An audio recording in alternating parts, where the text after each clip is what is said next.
It was the winter of 1883 in the small coal mining town of Minden, tucked deep in the valleys of West Virginia. Snow clung stubbornly to the slanted roofs, the kind that stayed for weeks because the sun never quite reached the narrow streets. The air was sharp with the smell of burning coal, mixed with the metallic tang of the river that wound its way through the frozen hills. Life here moved slowly, slower than the trains that rattled past twice a day, but it carried a weight to it, a heaviness people wore in their tired eyes and hunched shoulders. Neighbors knew each other by name, though that didn't always mean they trusted one another. The story begins in a small wooden house on the edge of town, just beyond where the road gave way to forest. It wasn't much to look at, faded siding, a porch that creaked under the lightest step, but inside it was warm. The fire always kept alive in the hearth. This was where the boy lived. To anyone passing by, he looked like any other child his age, thin, restless, with a mop of dark hair and a quiet way about him. His mother said he'd been a curious one from the start, always asking questions that made grown men pause before answering. His father, a miner who worked long hours underground, kept his distance, as if the boy's quiet nature made him uneasy. Around town, people had different ways of speaking about the boy. Some called him odd, though never loud enough for his family to hear. Others said there was something sharp about the way he looked at you, like he could see past whatever mask you wore. But no one could ever point to anything wrong. He went to church on Sundays, did his chores, and walked home from school like the rest of the children. Still, something lingered, something you couldn't quite put into words, the way the air changes before a storm. The other families in Minden lived simple lives. The men worked in the mines or the timber yards. The women tended to the home, sewing by lamplight in the evenings. Children played in the snow-covered fields, their laughter ringing out until the cold chased them inside. People here didn't think much about the wider world. Washington might as well have been another country, but they thought a lot about each other. Gossip moved faster than the river when the ice broke in spring. And when the gossip landed on someone's doorstep, it stuck. There was one man in town, a schoolteacher, who seemed to take a particular interest in the boy. He was tall, with narrow shoulders, and the kind of polite smile that never reached his eyes. He'd been teaching in Minden for just over a year, and while most parents trusted him with their children, there was something about his voice, slow and careful, that made some uneasy. He had a way of speaking to children like they were grown, asking questions that felt too personal. No one thought much of it then. Life in Minden had its rules, some spoken, some not. Men didn't pry into other men's business unless there was a reason. Women didn't speak openly about their suspicions.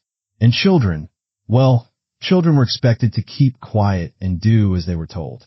But under that quiet surface, power shifted in small, invisible ways. A man with the right words could gain more control than a man with a gun. A boy who understood those words could become dangerous in ways no one saw coming. In those early months of 1883, there was no sign of the darkness that would come. The town looked the same as it always had. The river was frozen. The church bells still rang every Sunday. The boy still walked home from school with his head down, kicking at the snow. But if you paid close attention, if you looked, you might notice the way the schoolteacher's eyes followed him a second too long, or how his mother sometimes stood by the window after sunset, staring into the woods as if she could see something moving there. The first crack in the calm was so small no one noticed it. A question asked in the wrong tone. A child who came home quieter than before. A shadow passing in the corner of a lamplit room. It was nothing you could name, but it was there, thin as a thread, pulling tighter and tighter, ready to snap. By the time anyone realized what was happening, it was already too late. The snow began to melt in early March, leaving the streets of Minden slick with brown slush. The air was damp and heavy, carrying the smell of coal smoke from every chimney. With the change in weather came a subtle shift in the boy's behavior. His mother noticed first how he no longer spoke much at the dinner table, how his eyes seemed fixed on something far away. She would ask what was wrong, and he would only shrug. His father, already worn thin from the mines, dismissed it as growing pains. But it was more than that. Something was pressing in on him, something he couldn't or wouldn't explain. The schoolteacher's attention grew bolder. At first, it was small things, a hand resting too long on the boy's shoulder, questions about his home life, comments whispered just low enough that no one else could hear. But soon, his interest became impossible to ignore. He began asking the boy to stay after class, claiming it was for extra lessons. The other children noticed, their whispers filling the playground.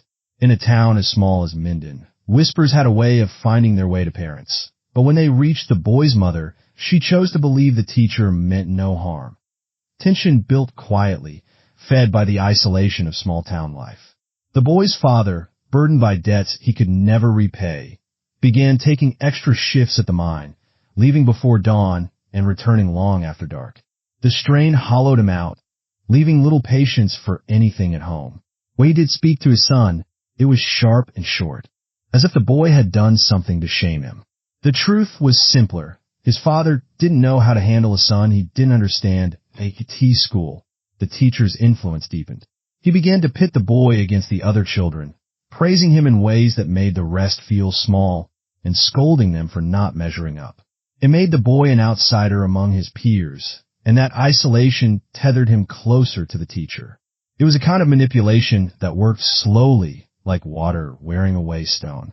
The boy began bringing home books he'd never been given before, his handwriting filled with strange notes. His mother found one once, scrawled in the margins. People will only see what you let them see. There were moments when the boy seemed torn. Once, he lingered by the riverbank long after school had ended, the ice breaking in jagged sheets as the water swelled beneath. His hands were clenched into fists, his face pale, like he was holding back words that might burn if he spoke them. But when a neighbor approached, he smiled in that polite, too perfect way and walked home without a word. The teacher's control wasn't the only pressure building. The mines had been cutting hours, and wages followed. Families were scraping by, selling whatever they could, mending clothes until the fabric gave out. There was talk in the tavern of strikes, but strikes meant no food on the table. The boy's father carried that fear in his jaw, grinding his teeth in his sleep. His mother tried to hide her worry, but her eyes were always searching for extra work, for answers, for something she couldn't name. In the middle of it all, the boy's relationship with his father grew colder. One evening, the two sat in silence while his mother cooked. The fire snapped in the hearth, but the air between them was ice. Finally, his father muttered, "You're not right in the head sometimes." The boy didn't flinch. He just kept staring at the fire, as if the words didn't belong to him. That silence was worse than any argument. The teacher began visiting their home. At first, it was to discuss the boy's progress. Then it was to drop off books, papers, and lessons. He always came when the father was working late. His voice was low, deliberate, filling the small kitchen with a strange calm. Neighbors noticed and talked, but they didn't talk to the boy's mother. They talked to each other behind closed doors. Spring brought no relief. The boy's once innocent curiosity had turned sharper, more calculated. He began asking his mother questions that made her uneasy about what people did when no one was watching, about whether it was possible to change someone's mind without them knowing. He said these things casually, almost playfully, but there was an edge beneath his words. One afternoon, a girl from his class came home in tears, telling her parents that the boy had told her secrets about her own family, things he couldn't have known. When asked where he learned them, he simply smiled and said, "I listen." The story spread through town like spilled ink, staining the way people looked at him. By late spring, the teacher's visits grew longer and the boy's behavior stranger. He began spending hours alone in the woods, returning with dirt under his fingernails and that same far-off look in his eyes. When his mother asked what he was doing, he would say he was practicing something. She didn't ask what. The pressure in the house was like a rope pulled too tight. Every word between his parents seemed to lead to an argument. About money, about the boy, about things neither of them would say out loud.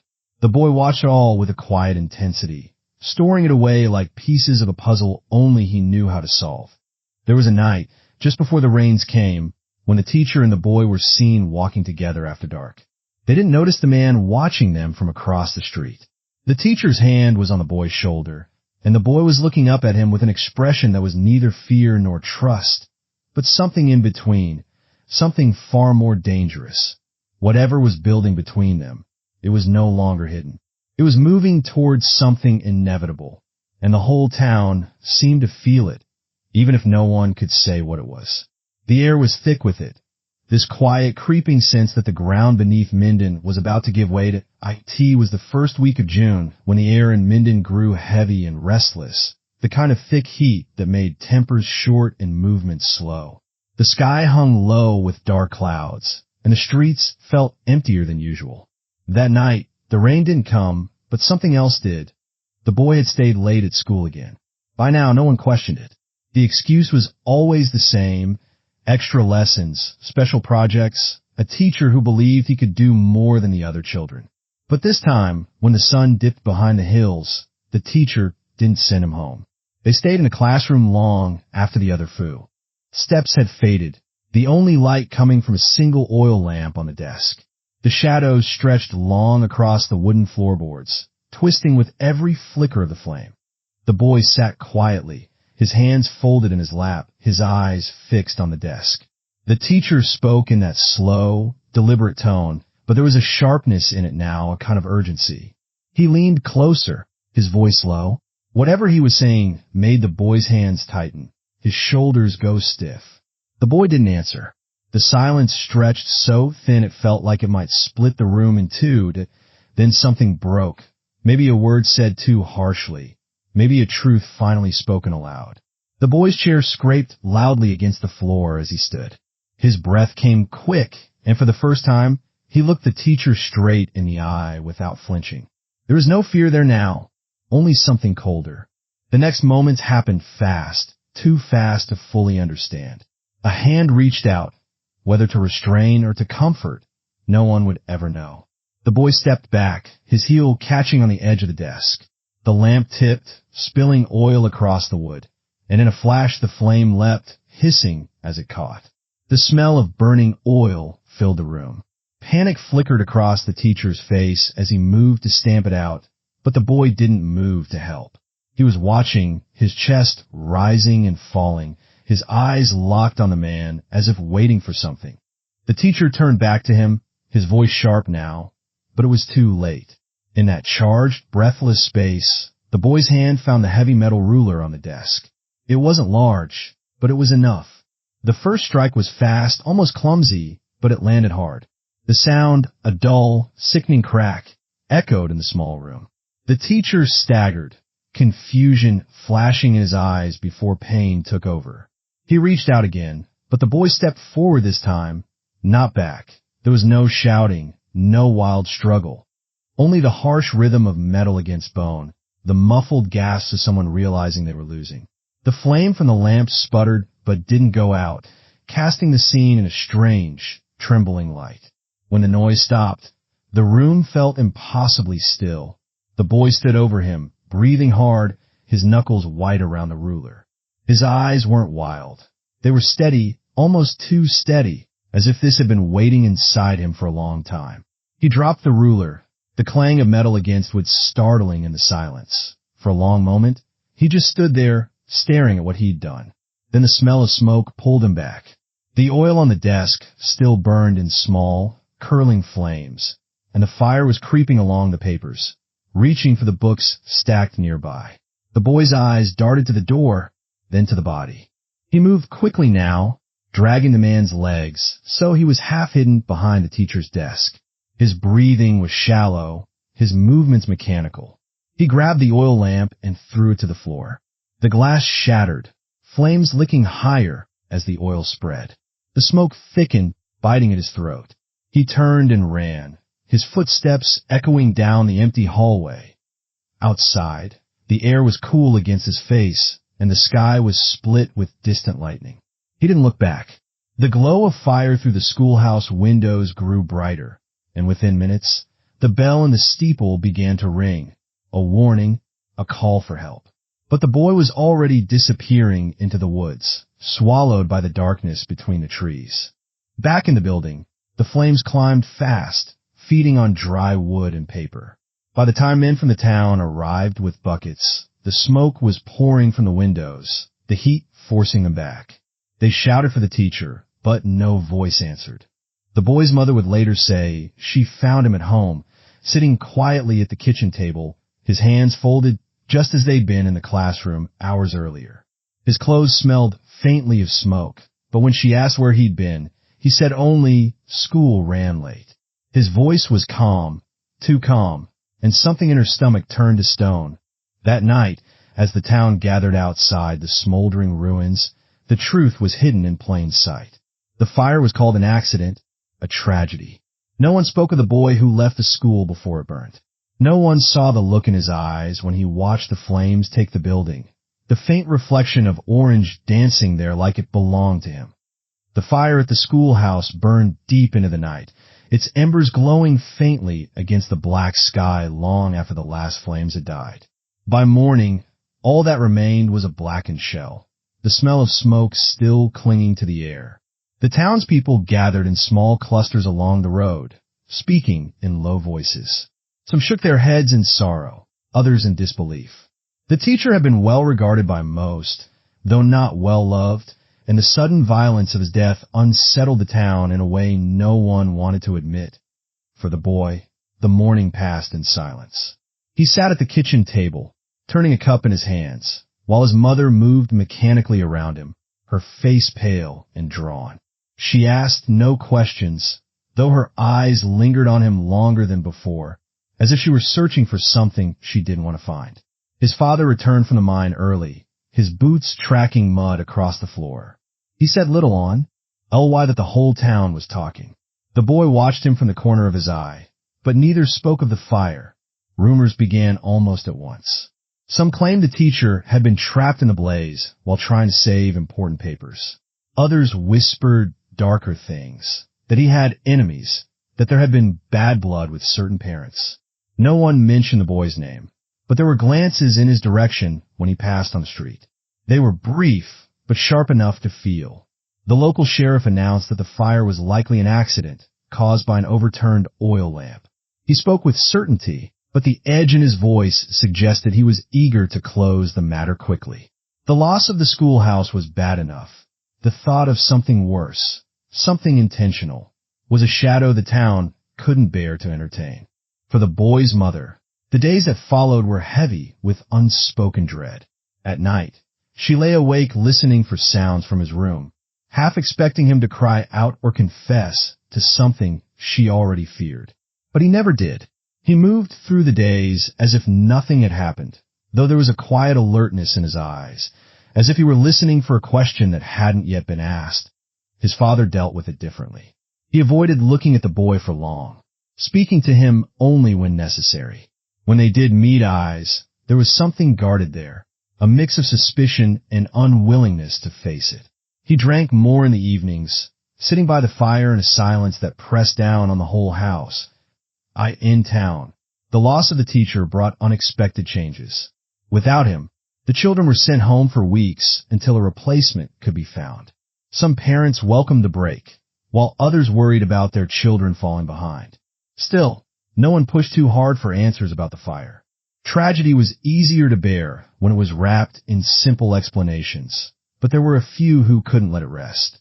The man who'd seen the boy and the teacher walking together that last night told his wife, and she told her sister, and soon it was a quiet current running beneath the town's conversations. No one confronted the family, but the boy felt the shift. How people no longer greeted him as warmly, how they kept their distance just enough for it to sting. The teacher's death also drew the attention of a small newspaper in a nearby city. The article was short, matter-of-fact, but the headline, "Schoolhouse Blaze Claims Teacher's Life," made its way back to Minden. Some were proud that their little town had made the paper. Others wished it had stayed quiet. For the boy, the days blended into each other. He spent more time alone, wandering into the woods where no one could watch him. Sometimes he would stand by the river, staring at the way the current moved, swift and certain.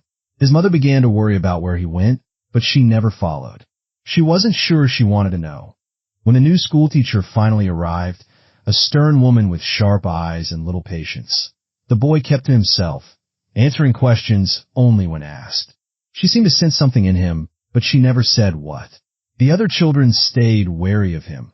their laughter dulling when he came near. It was as if the fire had burned away whatever connection he'd once had to them. The boy's mother aged quickly that summer. Her face grew thinner, her movements slower. She spoke less to her husband, and even less to her son, though her eyes were always on him when she thought he wasn't looking. His father, on the other hand, seemed determined to bury himself in work, staying longer in the mines, returning home with the smell of coal thick in his hair and clothes. No one in town ever learned what truly happened that night. The sheriff's report stayed fixed. An overturned oil lamp, a tragic accident.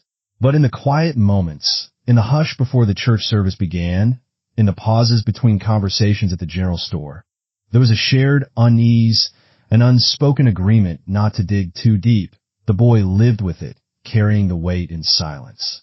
Whether it was guilt or something colder, no one could say. But the look in his eyes never quite left him. The same steady, unblinking gaze that had followed the flames the night the schoolhouse burned. And though life in Minden eventually returned to its slow rhythm, the shadow of that night lingered, like smoke that never fully clears. Years passed, but the memory of that night in 1883 never truly left Minden. The blackened frame of the schoolhouse was cleared away within weeks, replaced the next year by a sturdier building with brick walls and higher windows. The new school stood as a symbol of progress, but for those who had been there before, it also stood as a silent reminder of what had been lost and what had been left unsaid. The boy grew older, taller, his face sharpening into the kind of features that made it hard to imagine him as the quiet child who once sat alone in the classroom. He never faced questions from the law. The sheriff had closed the case. The town had swallowed the story whole, and no one with the authority or the courage came to pull it back up. Yet, while the law had no claim on him, the past did. It clung to him in ways that weren't always visible, but never went away. For his mother, the years after the fire were marked by a slow unraveling. She carried the weight of suspicion in silence, never speaking of it aloud, but never escaping it either. Her son's eyes, so steady and unreadable, seemed to watch her more closely as time went on. She wondered if he knew, that she had guessed the truth, and if her silence made her complicit. The thought kept her awake on countless nights. His father remained distant, burying himself in the mines until his body could no longer bear the work. Even in illness, he avoided deep conversation with his son, whether it was because he feared the truth or had accepted it in his own grim way. No one could say. The boy, now a young man, looked after him in those final months, but their words to each other remained clipped and practical. In the wider town, the fire faded into the background of Minden's history, retold only in fragments to newcomers or in whispers after too much whiskey at the tavern. Officially, it was still an accident, but in private, many admitted they had never fully believed that. Still, belief without proof was useless, and in Minden, survival meant knowing when to stop asking questions. There was no justice in the formal sense. No trial, no confession, no reckoning in the eyes of the law. But justice, in the truest sense, was never really part of the story. What happened that night was shaped by things the law couldn't measure. Whispered manipulations, the quiet pull of control, the way a person's will could be bent in slow, invisible ways until it broke. And perhaps that was the most unsettling part for the town. The crime had not been born from drunken rage or petty revenge, but from something harder to name. It was a tangle of power and influence, of trust turned into a weapon, and of a boy shaped by forces he could neither fully control nor entirely resist. Whether he had acted out of fear, self-preservation, or something colder, no one could say for certain.